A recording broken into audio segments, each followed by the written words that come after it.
네, 오늘 2월 마지막 날, 마지막 주일입니다. 하나님 앞에 나와서 예배드리신 또 주님 앞에 나온 우리 모든 성도님들을 환영합니다. 또 축복합니다.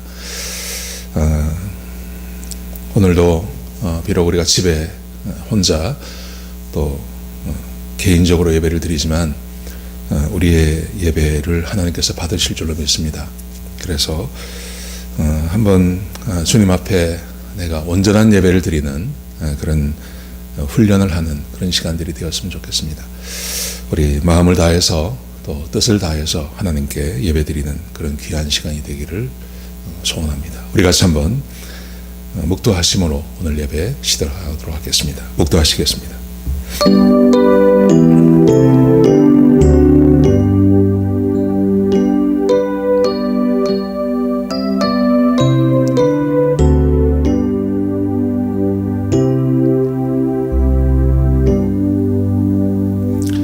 하나님, 주께서 우리를 지극히 사랑하셔서 우리를 구원해 주시고 하나님의 자녀 삼아 주셔서 하나님을 예배 드릴 수 있는 이 큰 은혜와 이 특권을 허락해 주심을 감사합니다. 하나님, 세상이 의지할 것이 없고 또 세상에 흉흉한 소문이 오고 가지만 우리는 하나님을 믿고 하나님을 의지할 수 있는 그 복된 믿음을 허락해 주셔서 감사합니다. 아버지 하나님, 우리의 믿음이 날마다 커지게 하여 주옵소서. 하나님을 온전히 의지하고 하나님을 온전히 믿으며 그 하나님께 내 삶의 모든 영역을 의탁하는 그런 귀한 우리 성도님들의 믿음이 될 수 있도록 역사하여 주옵소서. 아버지 하나님, 오늘 이 믿음 가지고 주님 앞에 나왔습니다. 우리를 받아주시고 또 성경에 약속되어진 대로 하나님의 은혜를 한량없이 부어주시는 그런 복된 예배가 되게 하여 주옵소서. 예배를 시작합니다. 끝나는 시간까지 악한 원수마귀 일절 틈타지 못하게 하시고 주님 홀로 영광 받으시는 복된 예배가 되게 인도하여 주옵소서. 주님 감사합니다. 예수님의 귀하신 이름으로 간절히 기도드렸습니다. 아멘.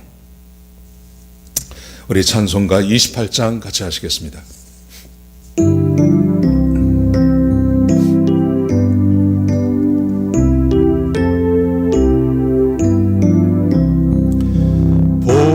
근원 강림하사 찬송하게 하소서. 한량 없이 자비하심 청량할 기록도다.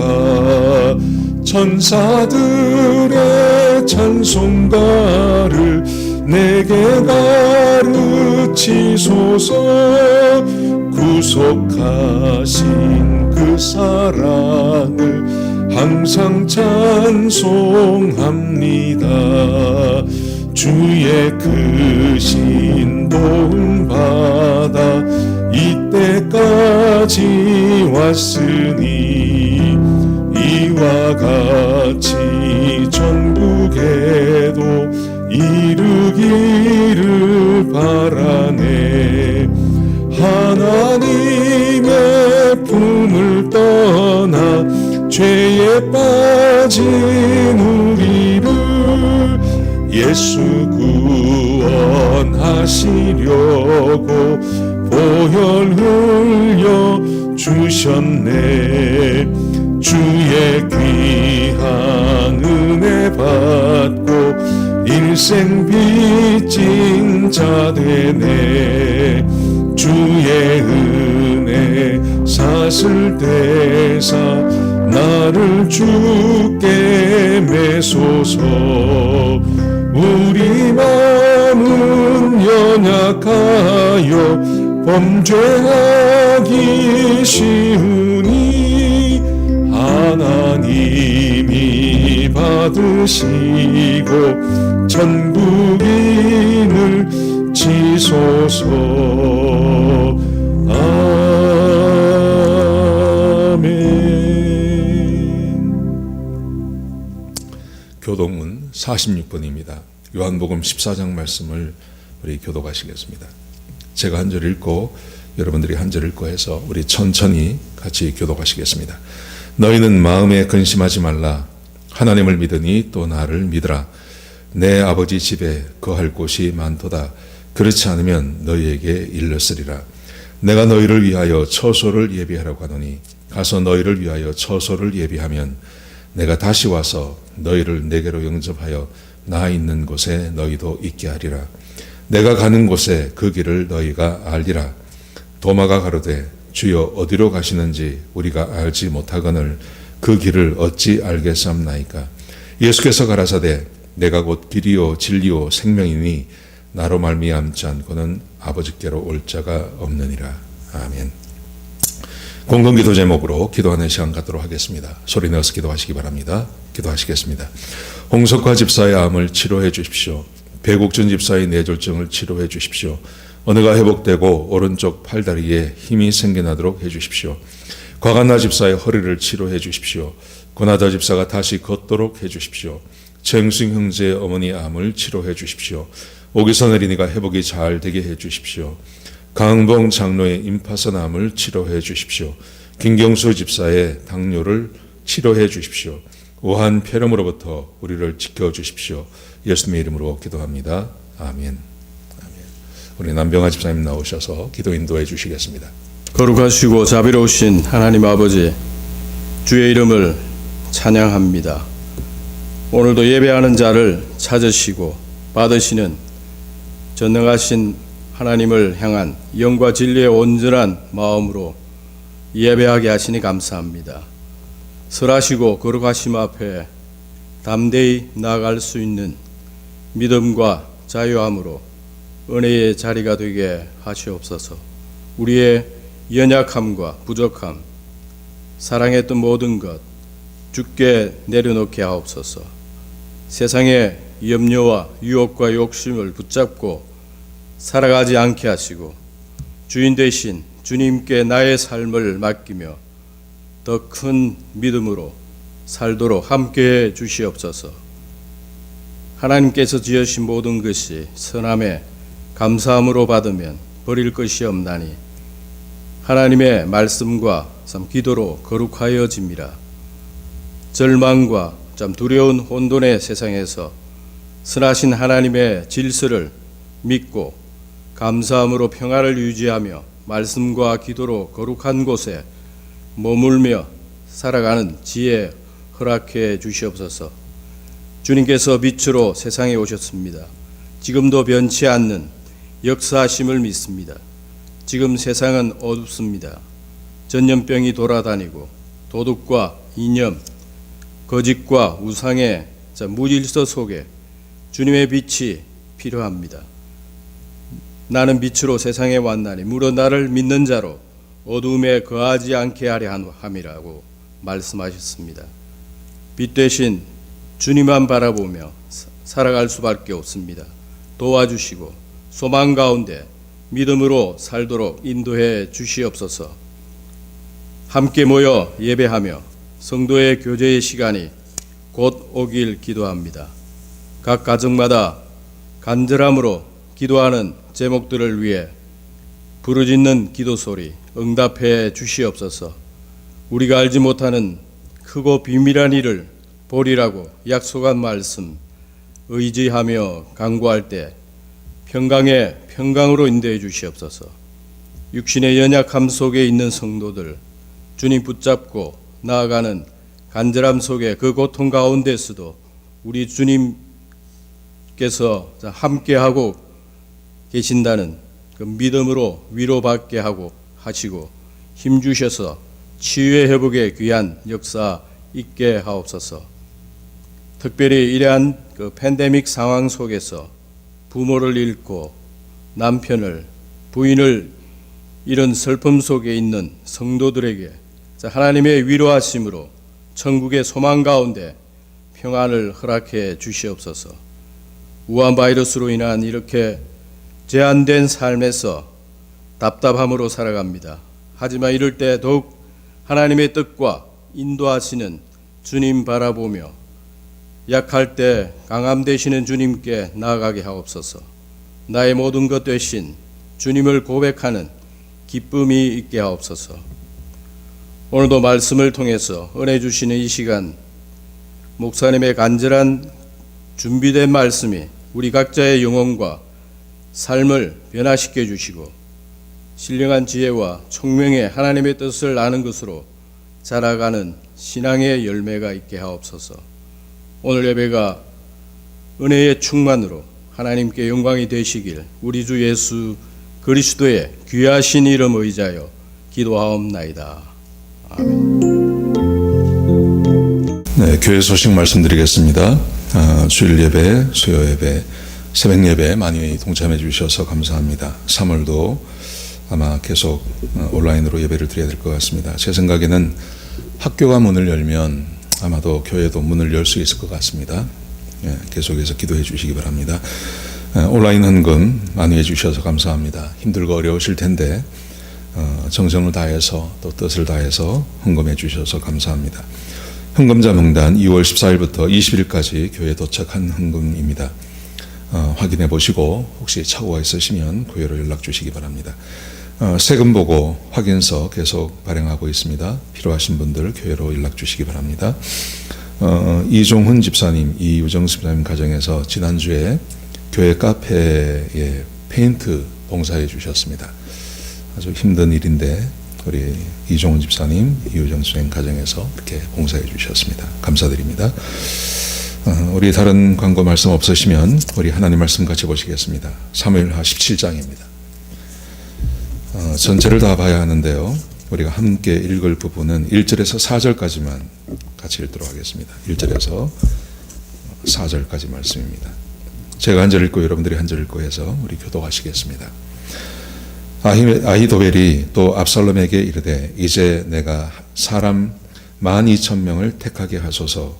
오늘 밤에 내가 일어나서 다윗의 뒤를 추적하여 그가 곤하고 힘이 빠졌을 때 기습하여 그를 무섭게 하면 그와 함께 있는 모든 백성이 도망하리니 내가 다윗 왕만 쳐 죽이고 모든 백성이 당신께 돌아오게 하리니 모든 사람이 돌아오기는 왕이 찾는 이 사람에게 달렸음이라. 그리하면 모든 백성이 평안하리이다 하니 압살롬과 이스라엘 장로들이 다 그 말을 옳게 여기더라. 아멘. 오늘은 복수에 대해서 좀 말씀을 좀 나누려고 합니다. 복수라는 말의 그 의미는 이런 거라 그래요. 불의로부터 정의를 실현함으로 사회를 유지하고 발전시킨다. 그래서 이 사회에서는 복수라는 말을 그렇게 부정적으로만 보지 않습니다. 복수하는 것이 있어야 정의가 세워지고 또 사회가 유지되고 발전할 수 있다고 그렇게 사회학자들이 말을 합니다. 복수에 대한 정의를 쭉 보기 위해서 여러 글을 보다가 한 생리학자가 한 말이 참 인상이 깊었습니다. 그분은 이렇게 말을 했습니다. 그 복수를 담당하는 어떤 그 뇌의 구조가 있다는 거예요. 그러면서 이분이 이렇게 말을 했습니다. 복수는 정당하지 않은 피해로부터 보상받고자 하는 생리적인 본능이다. 그 뇌 안에 어떤 부분에서 어떤 작용을 하고 이게 사람에게 내재되어 있는 본능이다. 이렇게 설명을 했는데 그 설명을 다 드릴 수는 없고 이 생리학자는 이렇게 말을 했습니다. 복수는 생리적인 본능이다. 이렇게 말을 했습니다. 그리고 가만히 생각을 해보니까 영화를 봐도 그렇고 드라마를 봐도 그렇고 참 많은 영역이 복수에 대한 이야기고 그 복수가 이루어지면 다 좋아하는 것 같아요. 저도 그 영화를 보거나 아니면 드라마를 볼 때 복수가 일어나는 건 참 마음이 후련하고 통쾌한 생각이 들 때가 참 많았습니다. 복수 중에 아주 재미있는 복수가 있었습니다.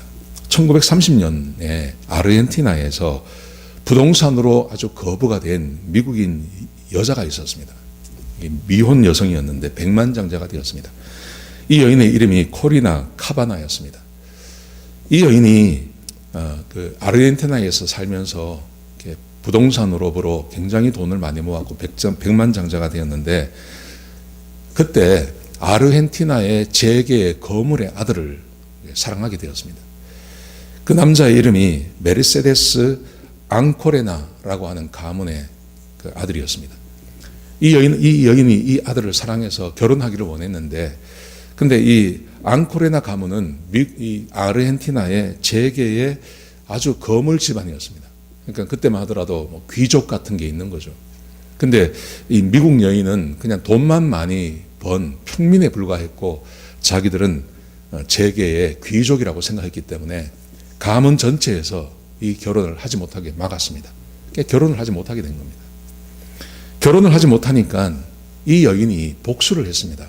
어떻게 복수를 했냐 하면 이 앙코레나 가문이 그 산마틴 광장이라는 곳에 큰 저택에 살고 있었다 그래요. 굉장히 큰 저택을 소유하고 있었고 그 앞에 광장이 있는데 그 광장 건너편에 교회를 지었습니다. 가족 교회를 지었다 그래요.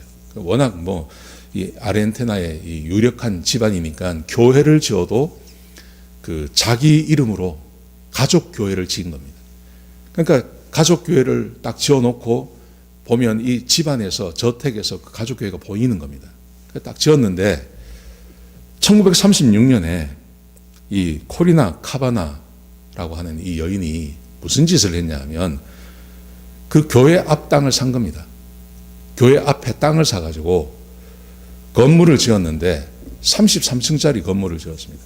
그래서 그 제가 여기 보시면 나오는데요. 교회 바로 앞에다가 33층짜리 그러니까 저택에서 보면 교회가 전혀 보이지 않도록 그렇게 33층짜리 그냥 그때 33층은 남미에서 가장 높은 건물이라고 해요. 이 건물을 지은 겁니다. 그런데 더 재미있는 것은 이 건물의 모양입니다. 이 건물의 모양이 서양 사람들이 그 욕을 할 때 쓰는 그 중간 손가락을 올리는 욕이 있지 않습니까? 건물의 모양이 딱 그 모양인 거예요. 그러니까 뭐 환장을 할 노릇이죠. 그 앞에 그 큰 것을 만들어 놓고 그 건물의 모양을 욕을 하는 그 건물의 모양을 보았으니까 제가 이 이야기를 들으면서요 참 통쾌하더라고요. 마음이 참 통쾌하더라고요. 그러니까 우리 마음 안에 복수에 대한 복수를 이렇게 하고 하면 어떤 피해를 봤다고 생각하는 사람이 복수를 하면 마음에 통쾌한 마음이 있는 거죠. 여러분 그런데 우리는 지금 이민자의 삶을 삽니다. 이민자의 삶이라는 것이 참 불이익을 당할 때가 많은 그런 삶입니다. 뭐 언어도 부족하고 또 직접 손님을 맞아야 되고 그 손님을 맞다 보면 무례한 손님을 많이 만날 수도 있고 또 무시당할 수도 있고 그렇다고 해서 손님을 대하고 하면서 막 이렇게 함부로 할 수는 없는 거 아닙니까? 그러다 보니까 내가 받은 만큼 뭔가 이렇게 속 시원하게 이렇게 하지 못하는 그런 마음이 있는 거예요. 복수를 제대로 못하는 거죠. 그래서 이민자의 마음 가운데 병이 있습니다. 그 병을 우리말로 하면 뭐 한 이런 거죠. 이런 병이 있습니다. 이게 뭐 리테일 샵을 하시는 분이나 아니면 어떤 공직에 있는 분이나 뭐 이민자의 삶 가운데 그게 없는 사람이 어디 있겠습니까? 살다 보면 다 그런 마음이 있는 거죠. 그래서 우리도 모르게 우리 마음 안에 이런 병이 있고 좀 이렇게 좀 속 시원하게 좀 뭔가를 좀 쏟아붓고 했으면 좋겠다 하는 그런 열망이 우리 마음 가운데 있는 거죠.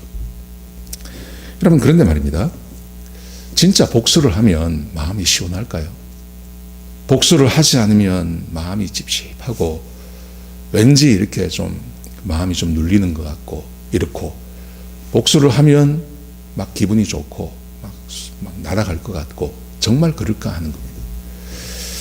근데 상식적인 생각에서는 정당한 복수를 하면 굉장히 기분이 좋고 상쾌할 것 같은데 이 복수를 심리학자들이 특별히 심리학자들이 복수에 대해서 연구를 하신 분들이 하나같이 결론적으로 말하는 게 어떤 거냐 하면 이렇게 말합니다.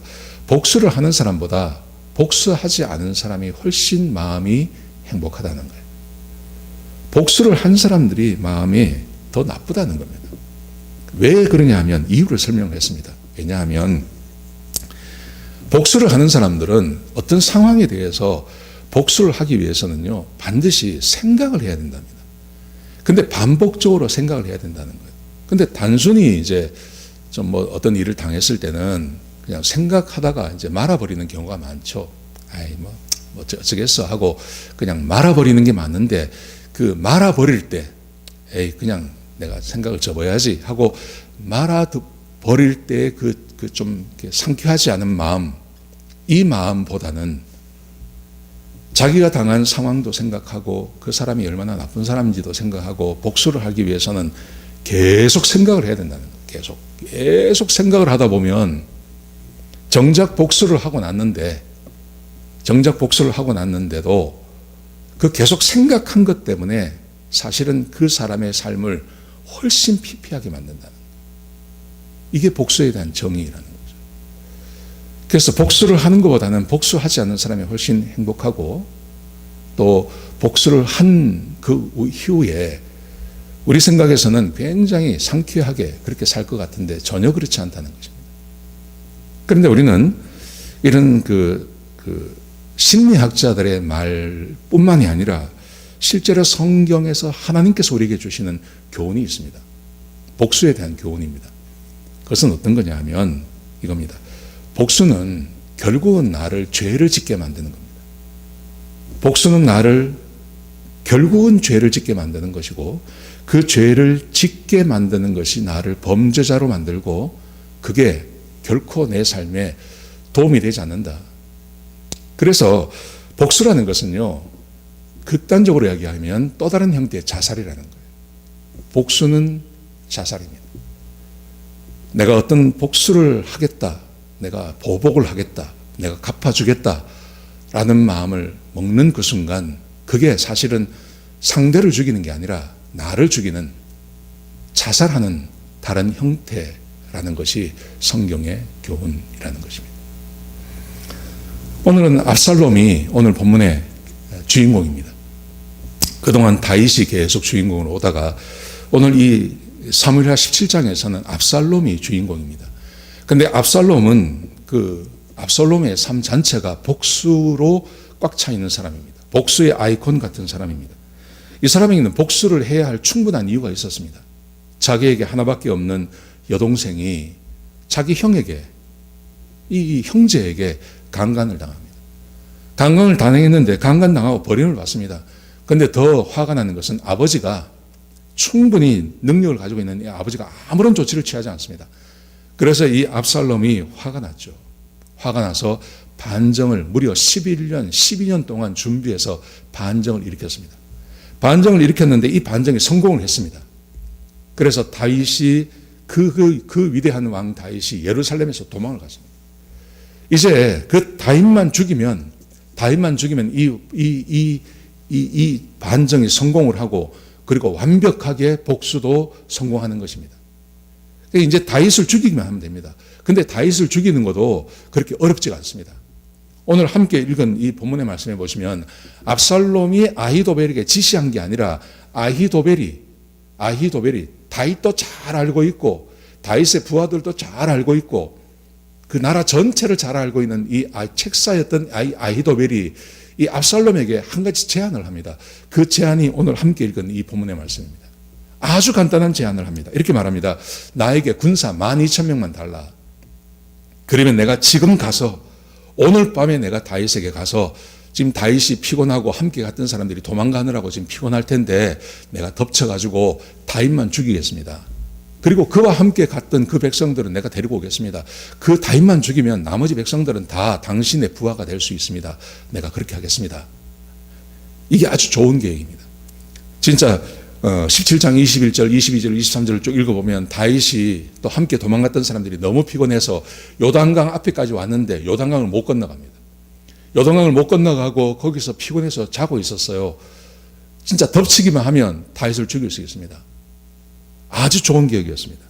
그런데 여기서 압살롬이 결정적인 실수를 합니다. 그 실수가 바로 이 아히도벨의 말을 듣지 않고 후세의 말을 듣는 겁니다. 여러분, 후세 아시죠? 후세는 다윗이 압살롬에게 심어놓은 사람입니다. 이 후세는 다윗을 위해서 일하는 사람이었습니다. 그에게 너의 계획이 뭐냐고 또 물어봤습니다. 그랬더니 후세는 다윗을 위해서 일하는 사람이기 때문에 되지도 않을 일을 아주 거창하게 이야기합니다. 굉장히 거창하게 이야기합니다. 뭐라고 이야기를 하냐 하면 이렇게 말을 합니다. 아히도벨의 계획이 틀렸다는 거예요. 그러면서 6절부터 13절까지 읽어보시면 굉장히 길게 뭐라고 설명을 하냐 하면, 다윗과 추종자들은 잘 아시겠지만 용사입니다. 그 사람들이 백전노장입니다. 전쟁을 얼마나 많이 겪었는지 모릅니다. 그러므로 지금 도망가면서 백성들과 함께 잘 리가 없습니다. 어디 동굴 같은 데 숨어 있을 것입니다. 그런데 그것도 모르고 덮쳤다가는 그 숨어서 당신들을 올 것을 알고 있고 지금 대비하고 있는 사람들에게 역공을 당해서 오히려 덮쳤다가 죽임을 당하고, 만약에 다윗에게 압살롬이 덮쳤다가 졌다고 하는, 그 전쟁에서 졌다고 하는 소문이 백성들에게 퍼져나가면 이것은 압살롬에게 굉장히 치명적인 겁니다. 그러니 내가 생각하는 계획은 이겁니다. 백성 전체에서 군대를 일으키십시오. 백성 전체에서 군대를 모집하십시오. 그래서 수십만이 되든지 이런 사람들을 모집해서 전면적인 전쟁을 일으켜야 됩니다. 그래서 다윗을 추적해서 다윗과 함께, 그와 함께 있는 모든 백성들을 다 전멸시켜버려야 됩니다. 만약에 이 사람들이 어떤 성으로 숨어 들어가면 밧줄을 가지고 가서 그 성을 똘똘 싸가지고 그것을 끄잡아내어서 돌 위에 돌 하나도 남지 않게 그렇게 아주 섬멸시켜버려야 됩니다. 이렇게 이야기를 했습니다. 그러니까 그 말을 듣고 있던 압살롬과 또 압살롬의 부하들이 이렇게 말을 합니다. 여러분 14절 한번 보시겠습니까? 압살롬과 온 이스라엘 사람들이 이르되 아렉 사람 후세의 계략은 아히도벨의 계략보다 낫다. 막 시원하게 막 전체 백성들을, 군대를 일으켜가지고 막 전면전을 해가지고 아예 몰살을 시켜버립니다. 이러니까 막 사람들이 얼마나 시원합니까? 그러니까 그거 좋다. 그리고 아히도벨의 그 생각보다는 이 후세의 계략이 훨씬 좋다고 사람들이 받아들입니다. 근데 이게 이제 폐인이죠.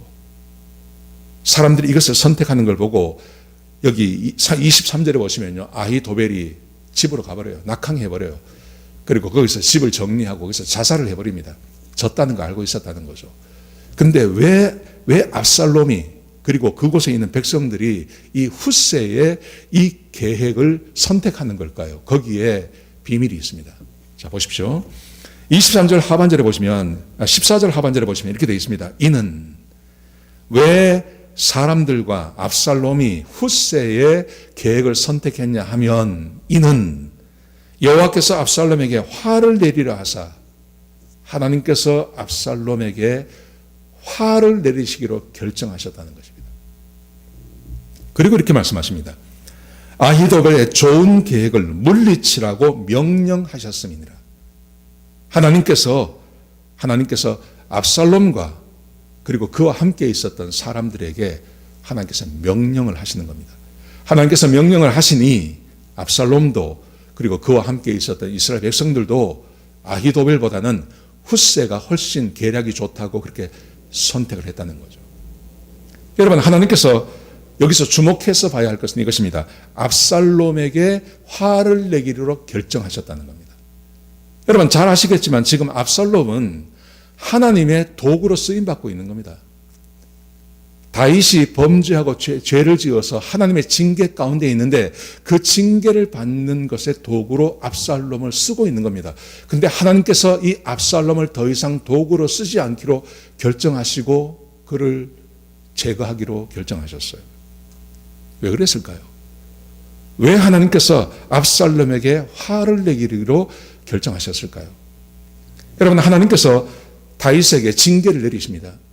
12장에 보시면요, 징계를 내리시는데 그 징계의 첫 번째가 이겁니다. 너희 집안에 칼이 영원토록 떠나지 않을 거다. 칼이 영원토록 떠나지 않을 거다. 이 말은 무슨 말이냐 하면 다윗이 살아있을 뿐만이 아니라 그 이후로도 계속해서 전쟁이 벌어지고 집안에 내분의 분란이 일어나고 이런 일들이 벌어진다는 겁니다. 이 말의 의미는요, 하나님께서 이 압살롬을 처음에 쓰셨을 때, 압살롬을 불러서 그의 어떤 그 성향을 가지고 하나님께서 일을 하실 때 이게 쉽게 끝날 일이 아니었다는 겁니다. 얼마든지 길게 가실 수 있는 겁니다. 얼마든지 길게 갈 수 있습니다.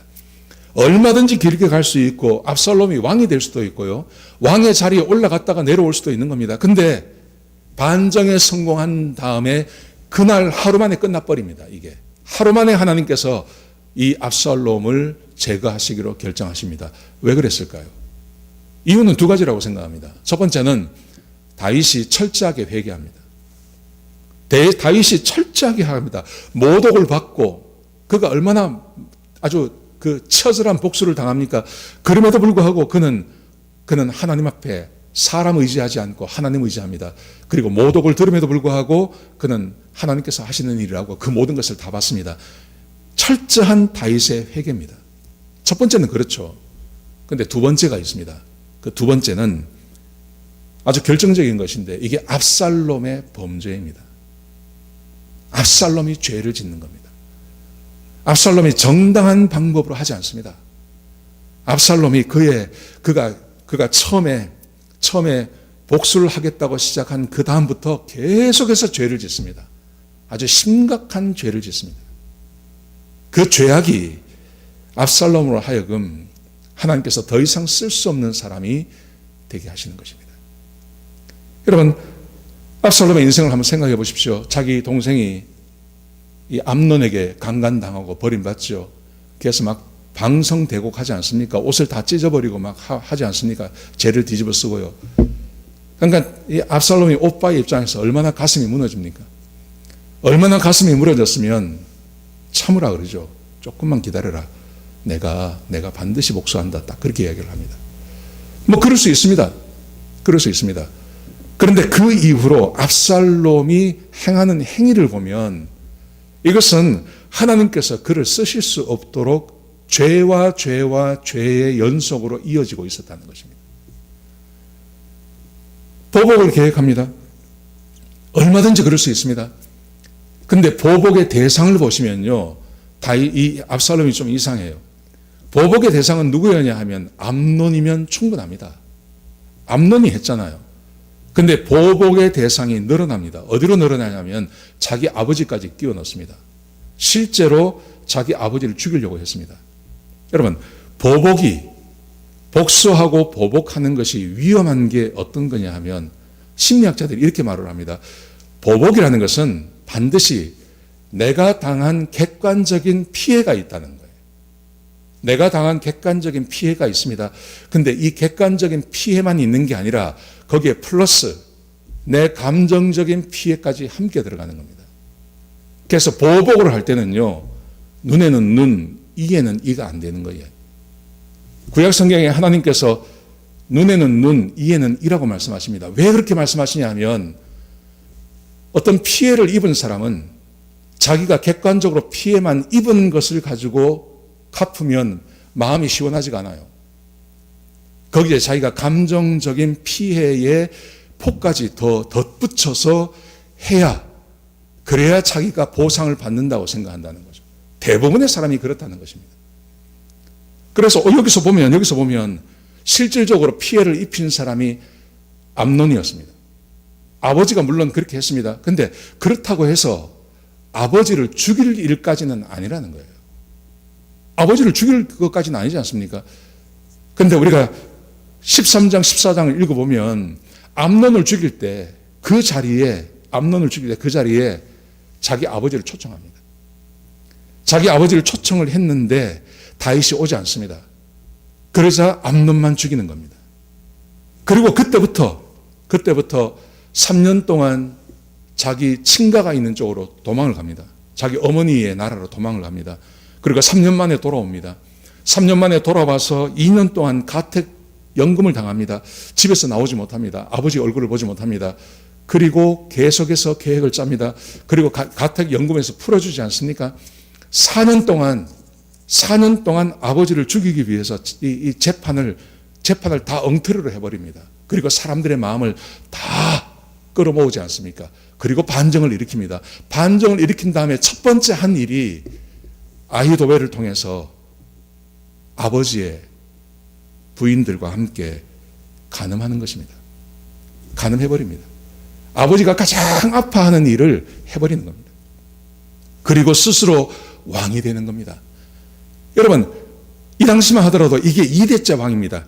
사울이 첫 번째 왕이었고 두 번째가 다윗이었습니다. 이스라엘 백성들은 왕이 어떻게 되는 건지 알고 있습니다.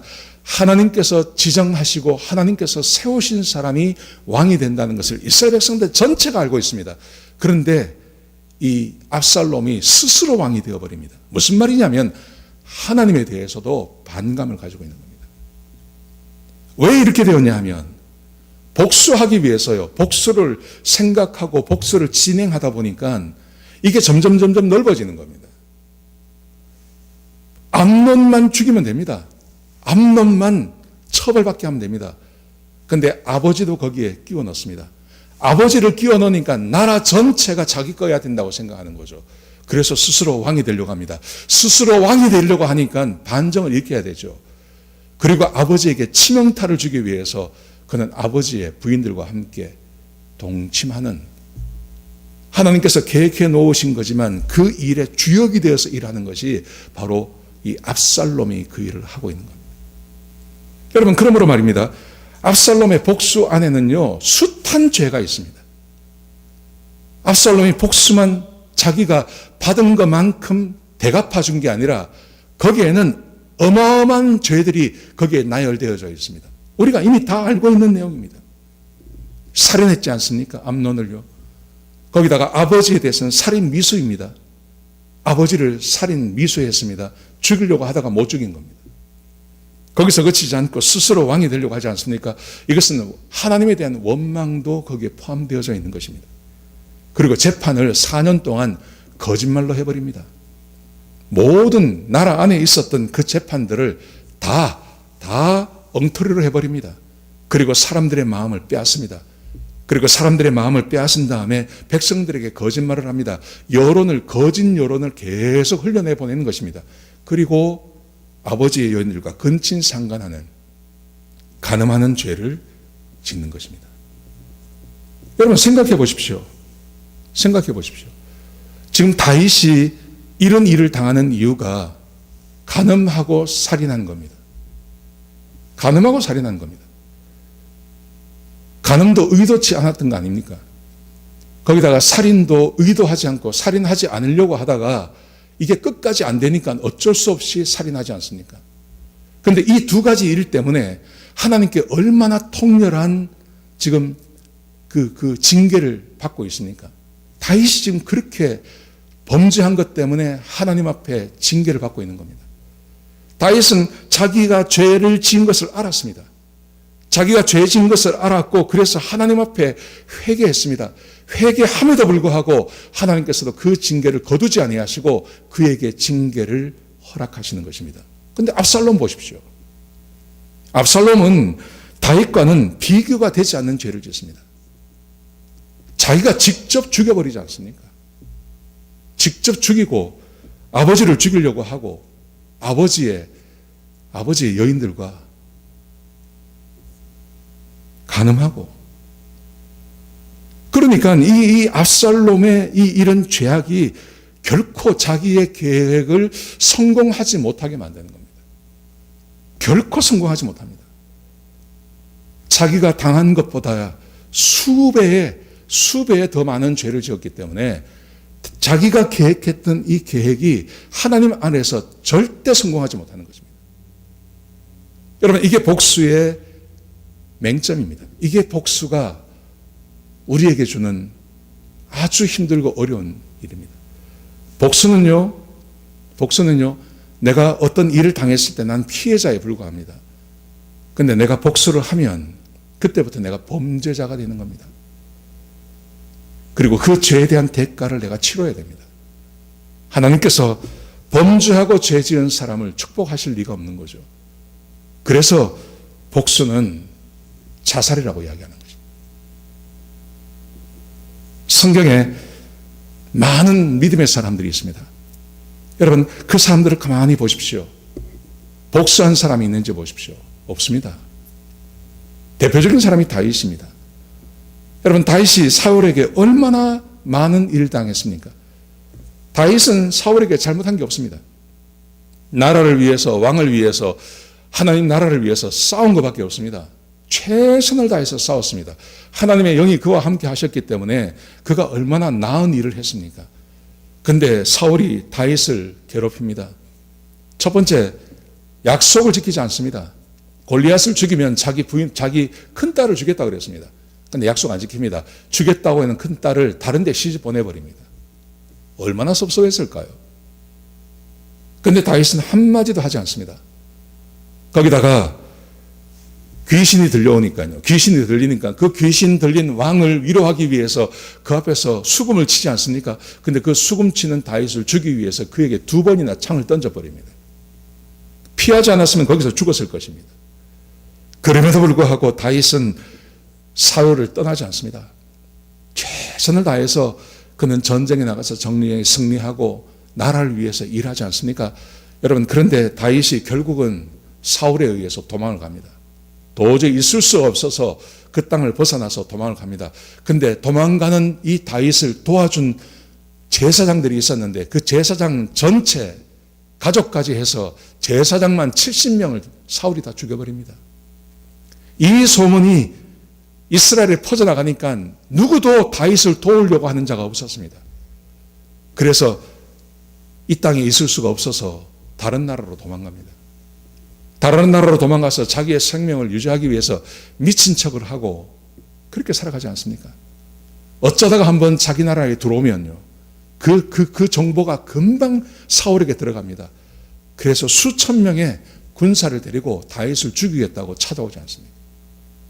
이런 일을 10년 이상 당한 겁니다. 이런 일을 10년 이상 당했지만 다윗은 사울에게 복수하지 않습니다. 하나님께서 기름 부른 종, 내가 손댈 수 없다 그러죠. 그렇게 그가 살아가지 않습니까? 사울이 죽었을 때요. 얼마나 시원했을까요? 우리가 봐도 그렇지 않습니까? 이제 자기 인생에 큰 대못이 하나 빠져나간 겁니다. 그럼에도 불구하고 사울은 슬퍼하며 온 백성들에게 함께 조문할 것을 이야기하고 그를 위해서 애가를 짓습니다. 긴 장에 내 아버지가 죽었다고 이야기합니다. 다윗은 복수하지 않습니다. 다윗은 복수하지 않습니다. 우리가 지난주에 보지 않았습니까? 시므이라는 사람이 도망가고 있는 사울을 향해서 막 모독하며 저주를 퍼붓지 않습니까? 다윗이 금방 돌아옵니다. 돌아와서 이 시므이에게 어떻게 했을까요? 그에게 복수하지 않습니다. 내버려 둡니다. 그냥. 여러분, 성경은 우리에게 복수하지 말 것을 말씀하십니다.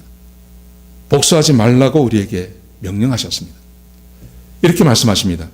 민수기 35장 12절에 보시면 하나님께서 도피성이라는 것을 만드십니다. 그런데 그 도피성을 만드실 때 그 도피성을 만드신 이유를 이렇게 설명하십니다. 민수기 35장 12절에 보시면요. 이는 너희가 복수할 자에게서 도피하는 성을 삼아 살인자가 회중 앞에 서서 판결을 받기까지 죽지 않게 하기 위함이니라. 사람이 부지불식간에 누구를 죽였어요. 아니면 계획적으로 누군가를 죽였어요. 죽였을 때 그 형제 가족들에게 복수를 당할 수 있습니다. 그러면 이 사람은 이스라엘 땅 도처에 있는 도피성으로 도망을 가면 됩니다. 도피성으로 가는 길을 닦아 놓아서요. 항상 어디서든지 도피성으로 갈 수 있는 큰 길을 닦아 놨습니다. 도망을 가면 됩니다. 그 안에 딱 들어가면 못 죽입니다. 복수하는 사람에게서 피하여서 뭐라고 말씀하시냐면 이렇게 말씀하시죠. 살인자가 회중 앞에 서서 공정한 재판을 받도록 하라. 개인적인 복수하지 말라는 말입니다. 하나님께서 복수하지 말 것을 우리에게 말씀하십니다. 우리는 눈에는 눈, 이에는 이라는 말을 듣기 때문에 복수할 수 있다고 생각합니다. 그런데 이게 눈에는 눈, 이에는 이라는 말은요. 재판을 거친 다음을 말하는 거예요. 재판을 거친 다음에 눈에는 눈, 이에는 이. 그렇게 하라고 말씀하십니다. 재판을 거친 다음에. 그리고 하나님께서 말씀하시기를 우리는 개인적으로 복수하지 말며 그리고 말씀하시기를 하나님께서 복수해 주시겠다고 말씀하십니다. 로마서 12장 17절에 보시면 이렇게 말씀하십니다. 아무에게도 악을 악으로 갚지 말고 모든 사람 앞에서 선한 일을 도모하라. 악으로 악을 갚지 말라. 할 수 있거든 너희로서는 모든 사람과 더불어 화목하라. 내 사랑하는 자들아 너희가 친히 원수를 갚지 말고 하나님의 진노하심에 맡기라. 너희가 친히 원수 갚지 말고 하나님의 진노하심에 맡겨라. 하나님께 맡겨버려라. 그렇게 말씀하세요. 그러면서 말씀하십니다. 기록되었을 때 원수 갚는 것이 내게 있으니 내가 갚으리라고 주께서 말씀하시니라. 원수 갚는 것은 내게 있으니 내가 갚을 거다. 그러면서 말씀하십니다. 21절에 보시면 악에서 지지 말고 악에게 지지 말고 선으로 악을 이기라. 악에게 지지 말고 선으로 악을 이기라. 여러분, 베르나르 베르베르라는 사람이 이런 말을 했습니다. 약한 사람은 복수한다. 근데 강한 사람은 용서한다. 약한 사람은 복수하고요. 강한 사람은 용서하고요. 그리고 더 강한 사람은 무시한다. 베르나르 베르베르가 그렇게 말했습니다. 하나님께서 말씀하시기를 너희가 친히 원수를 갚지 말고 하나님의 진노하심에 맡기라. 여러분, 하나님의 진노하심에 맡기라는 말이 무슨 말일까요? 약한 사람은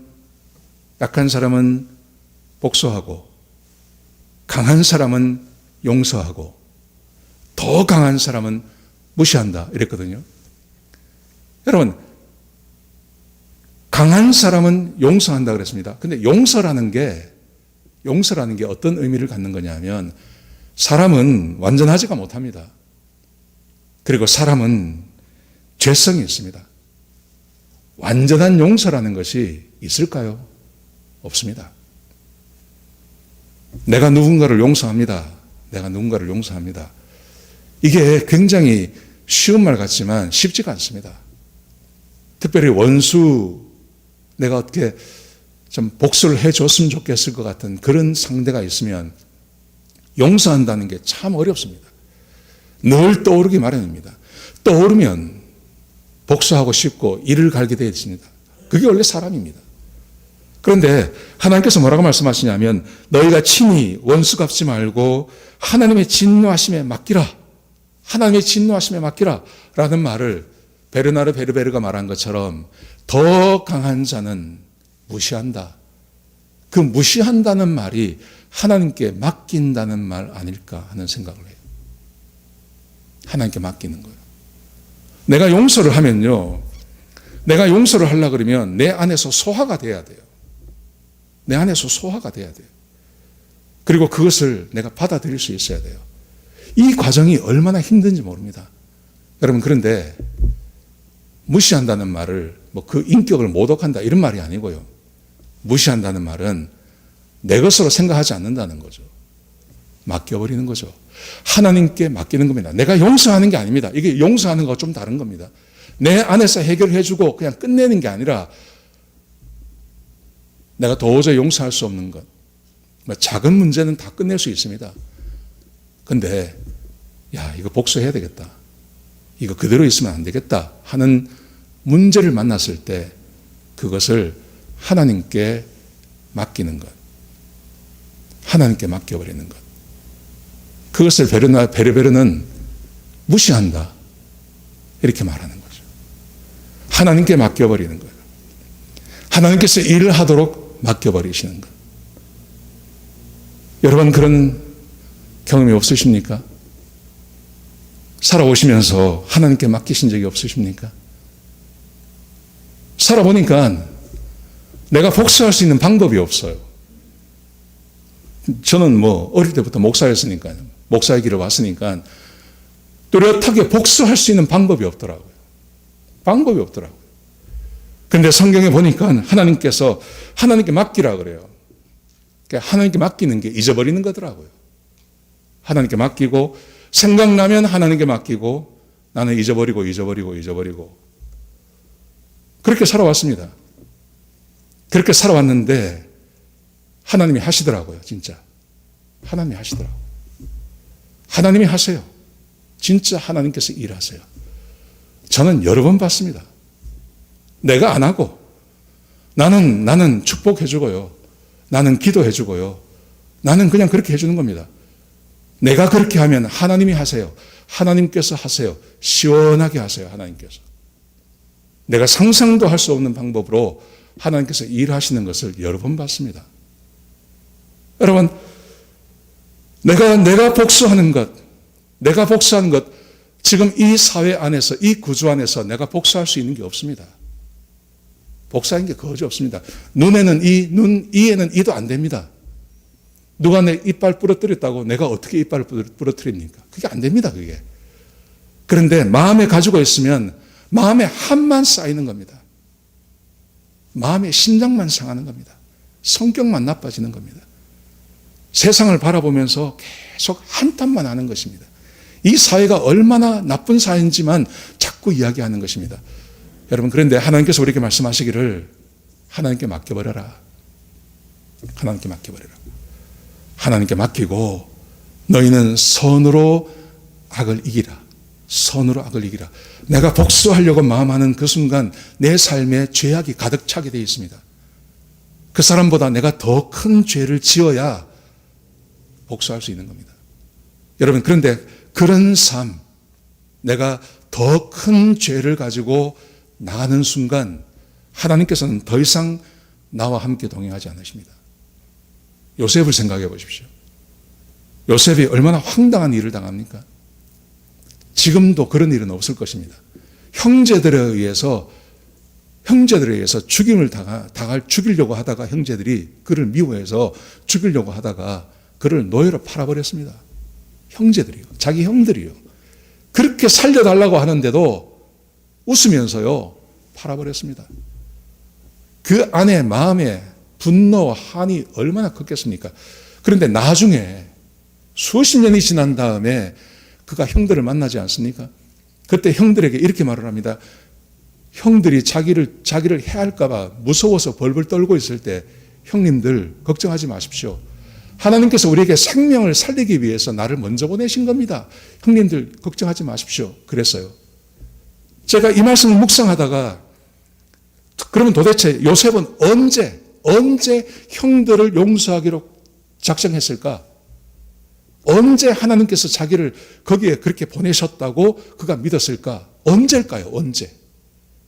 그가 꿈을 해석해주고 그래서 총리가 되고 막 이렇게 갑자기 노예와 제수로 살다가 그의 삶이 막 폭발적으로 변화되었을 때 그때서야 하나님께서 나를 그렇게 보내셨어. 나를 하나님께서 이렇게 쓰시기 위해서 나를 그렇게 하셨어. 그리고 형들을 그때서야 용서했을까요? 저는 아니라고 생각합니다.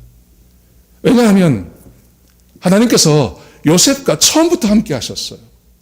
보디발의 집에 들어갔을 때 그가 하는 일마다 하나님께서 함께 해주셔서 다 흥왕하게 해주셨어요. 만약에 말입니다. 요셉이 자기 형들에 대한 그 분노와 그 분노를 가지고 내가 복수한다, 내가 돌아가서 내가 복수한다 하는 마음을 가지고 있었다면 하나님께서 요셉과 함께 하셨겠냐는 거죠. 거기 있다가 감옥에 들어가지 않습니까? 그러면 요셉의 인생 가운데는요, 복수할 사람이 하나 더 생긴 겁니다. 보디발과 그의 부인 아닙니까? 그러면 감옥에 들어갔을 때 그 분노가 얼마나 많았겠습니까? 근데 거기서도 하나님께서 다윗과 함께, 이 요셉과 함께 하시고 요셉이 하는 일마다 형통하게 해주셨습니다. 그 말은 무슨 말이냐면 요셉이 거기 들어가서도 복수하려는 마음이 없었다는 거예요. 복수하는 마음 없이 하나님께 그 모든 것을 다 맡기고 하나님께서 보내시는 자리에서 하나님을 경외하며 그 하나님 안에 거하는 그 삶을 그가 살기로 결정했다는 거죠. 이것 외에는 다른 방법이 없어요. 그래서 하나님께서 그와 함께 하신 것입니다. 우리 주 예수님을 한번 생각해 보십시오. 우리 주님께서 오셔서 이 땅에 오셔서 얼마나 많은 선을 행하셨습니까? 얼마나 많은 능력을 행하셨습니까? 얼마나 많은 병을 고쳐주셨습니까? 얼마나 많은 사람들에게 사랑을 부어주셨습니까? 그런데 결론이 예수님이 십자가에 못 박히시는 것입니다. 그런데 그 십자가에서 자기를 못 박고 침뱉고 자기를 때리고 조롱하는 자들에게 용서해달라고 말하지 않습니까? 자기 제자들도 베드로도 예수님 버리고 도망갔습니다. 그런데 주님께서 그들을 찾아가셔서 그들을 사랑한다고 말씀하지 않습니까? 그 사랑이 우리에게 온 거 아닙니까? 사랑하시는 성도 여러분, 복수라는 것이 두고 보자. 이겁니다. 두고 보자. 두고 보자.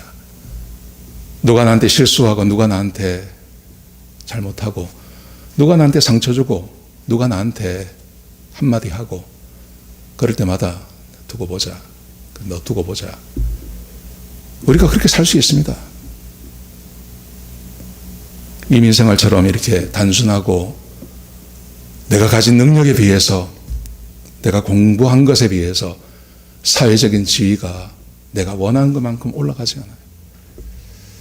우리 교회도 그런 분들 많지 않습니까? 그래서 남이 한마디 하는 것이 전부 내 마음에 상처로 남는 거예요. 여러분 이렇게 두고 보자. 두고 보자. 네가 나를 무시해. 두고 보자. 그게 결코 우리의 삶에 도움이 되지 않는다는 거죠. 여러분 억울한 일을 당하십니까? 누가 나를 무시합니까? 하나님께 맡기십시오. 하나님께 의뢰하십시오. 하나님께 맡기십시오. 하나님께 맡기십시오. 그리고 그를 위해서 기도해주고 그를 위해서 축복해주고 마음에 쓴뿌리가 올라오고 열이 막 올라오면 하나님 앞에 기도하고 하나님께 맡기고 그를 축복해 주십시오. 그러면 하나님께서 우리의 삶을 더 풍성하게 열어주실 것입니다. 누구도 무시할 수 없는 그런 은혜를 우리에게 더하여 주실 것입니다. 그런 은혜가 우리 모든 성도님들에게 함께 하시는 그런 귀한 삶이 되시길 주의 이름으로 축복합니다. 기도하시겠습니다. 하나님, 우리가 이민의 삶을 살면서 얼마나 많은 고통과 얼마나 많은 무시와 얼마나 많은 아픔이 우리의 삶에 있는지 모릅니다. 그래서 살면 살수록 우리 마음에 아픔이 쌓이고 슬픔이 쌓이고 그것을 해결할 길이 없어서 가정에서 문제가 생기고 또 사업에 문제가 생길 때가 많습니다. 아버지 하나님, 오늘 우리에게 압살롬을 통해서 말씀해 주셨습니다. 압살롬이 정당한 방법으로 그가 보복을 한다고 하지만 결국은 그도 더 큰 죄 가운데 들어갈 수밖에 없었고 그래서 그가 하나님께 버림받는 것을 보게 됩니다. 아버지 하나님, 우리가 인생을 살면서 주께서 우리에게 말씀하신 대로 우리에게 상처 주고 우리를 힘들게 하고 어렵게 하는 모든 것들을 하나님 손에 맡겨드리며 선으로 악을 이기는 그런 귀한 성도들의 삶이 될 수 있도록 역사하여 주옵소서. 요셉이 그랬고 다윗이 그랬고 예수 그리스도께서 그렇게 하신 것처럼 우리도 하나님 말씀에 순종하며 또 착하고 선한 삶을 사는 그런 주의 백성이 되게 역사하여 주옵소서. 주님 감사합니다. 이 모든 말씀을 예수님의 귀하신 이름으로 간절히 기도드렸습니다. 아멘. 우리 말씀 생각하시면서 찬송하시겠습니다. 474장입니다.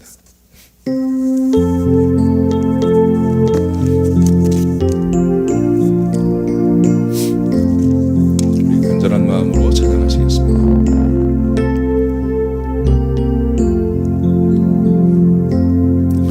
이 세상에 근심된 일이 많고 참 평안을 몰랐구나. 내 주 예수 날 오라 부르시니 곧 평안히 쉬리로다. 주 예수의 구원의 은혜로다. 참 기쁘고 즐겁구나. 그 은혜를 영원히 누리겠네. 곧 평안히 쉬리로다. 이 세상에 공고한 일이 많고 참 쉬는 날 없었구나. 주 예수 날 사랑하시오니 곧 평안히 쉬리로다. 주 예수의 구원의 은혜로다. 참 기쁘고 즐겁구나. 그 은혜를 영원히 누리겠네. 곧 평안히 쉬리로다. 이 세상에 죄악된 일이 많고 참 죽을린 사였구나. 내 주 예수 날 건져 주시오니 곧 평안히 쉬리로다. 주 예수의 구원의 은혜로다. 참 기쁘고 즐겁구나. 그 은혜를 영원히 누리겠네. 곧 평안히 쉬리로다. 아멘. 우리 같이 한번 기도하시겠습니다. 하나님, 우리 사랑하는 성도님들을 축복합니다. 하나님, 이 힘들고 어려운 이민의 삶, 또 특별히 지금처럼 이렇게 격리되어져 있고 또 자유롭지 못한 상황 가운데 세상에 대한 염려와 세상에 대한 원망과 그리고 사람에 대한 원망이 커져갈 수밖에 없습니다. 아버지 하나님, 이런 모든 원망에서 우리를 해방시켜 주시고 그 모든 고난과 어려움들을 하나님께 맡기고 또 상처들을 하나님께 맡겨드리고 하나님 안에서 평안을 찾는 주의 백성들이 되게 역사하여 주옵소서.